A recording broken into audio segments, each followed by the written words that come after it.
জাহান্নাম বছরে 2টা নিঃশ্বাস ছাড়ে। কয়টা নিঃশ্বাস?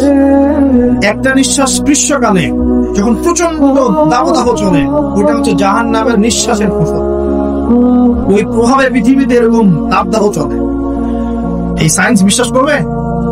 করবে না। ওর বিশ্বাস এটা আমার যায় আসে না। আল্লাহ বলেছেন সত্য, রাসূল বলেছেন সত্য। আরেকটা হচ্ছে শীতকালে যখন প্রচন্ড ঠান্ডা, তখন শীতকালে জাহান্নামের এমন একটা জায়গা আছে যেটা কিন্তু শীতল জায়গা। জাহান্নামের পুরো জায়গাটাই কিন্তু আগুন নয়, এমন জায়গা আছে যেটা কি শীতল। শীতল অংশ শ্বাস টানলে এই যে পৃথিবীতে সেই শীতের একটা প্রভাব চলে আসে, প্রচন্ড ঠান্ডা শরীরের প্রভাব চলে আসে। এটা হয়তো অনেকে বিশ্বাস করবেন, মনে করবে যে ধর্মান্ধ কথা। হাদিসে আছে নবী সাল্লাল্লাহু আলাইহি ওয়াসাল্লাম বলেছেন, কে সত্যবাদী? এই পুরো সভ্যতার রাসূল সাল্লাল্লাহু আলাইহি ওয়াসাল্লাম। এই বিশ্বের সমস্ত মানুষ সত্যবাদী বেশি না আল্লাহর রাসূল বেশি সত্যবাদী? বাস আর কোনো দরকার আছে কথা? খবরের আজব সত্য না মিথ্যা চোখে দেখা যায়? কোন পরীক্ষাগারে প্রমাণ করা যায়? তাহলে পশ্চিমারা যে বলে পরীক্ষা নিরীক্ষা পর্যবেক্ষণ ছাড়া কোনো জ্ঞান নেওয়া যাবে না, তাহলে কি হবে?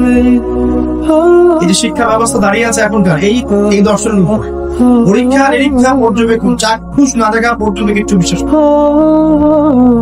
বিশ্বাস করে তো আপনাকে ধর্মান্ধ বলবে। বুঝেন না আমরা?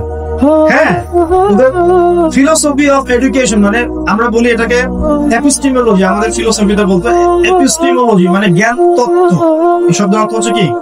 জ্ঞান তত্ত্ব। ওদের জ্ঞান তত্ত্ব হচ্ছে যে যেটা ভিজুয়াল না, আমরা যেটা দেখি না এবং যেটা স্পর্শ করা যায় না, ইন্দ্রিয় দিয়ে উপলব্ধি করা যায় না, স্পর্শ করে বোঝা যায় না, গন্ধ নিয়ে বোঝা যায় না, তারপরে কঠিন তরল না বায়বীয় পরীক্ষা করা যায় না, পরীক্ষা নিরীক্ষা পর্যবেক্ষণের মাধ্যমে সিদ্ধান্তে আসা যায় না, এটাকে জ্ঞান বলে না।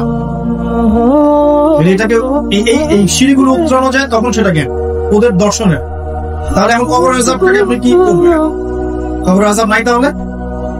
এখন তো আপনাকে আল্লাহ পাকের কথায় বিশ্বাস করতে হচ্ছে না, গায়েবে বিশ্বাস করতে হচ্ছে।